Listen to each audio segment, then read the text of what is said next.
betting firm plans to nurture sports talent. Again, this has been another craze that Kenya seems to be taking up. This is page 3 of the Standard, and they did come to Standard Group yesterday. And, well, what they are saying is that one of the things they want to do with the proceeds that are coming from that money is to nurture talent and to basically give back to the sport. I think that's a good thing. One of the areas that may have been neglected in our education system is actually nurturing of talent. And if these betting companies can go back to the grassroots, sponsor academies so that young talents can be nurtured from an early age, I think that will be good. I know of so many people who learned of rugby in high schools. Right. Or they much didn't know after, it existed. they didn't know it existed, and they became so good. So it means if they were exposed earlier, that will be a great thing. So I think this is a step Of course, forward. the downside of it is that we've had some people auction literally their lives for a bet.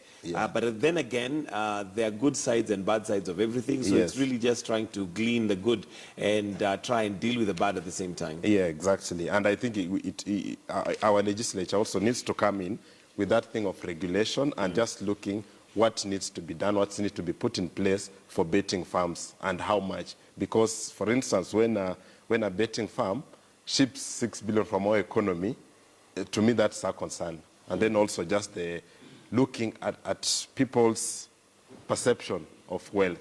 They look at it as you can get these millions very fast. Then the issue of work and business and everything just gets out. The ethics of it just goes out of the door. And I remember, well, reading an article where they were saying that statistics actually prove that majority of the people who've won a windfall in a lottery end up worse off years down the road. And I guess that's because they're financially not informed and they don't know what to do with the money. It also reminds me of a story that was in the papers the other day of a gentleman who was paid, I believe it was about 7 million.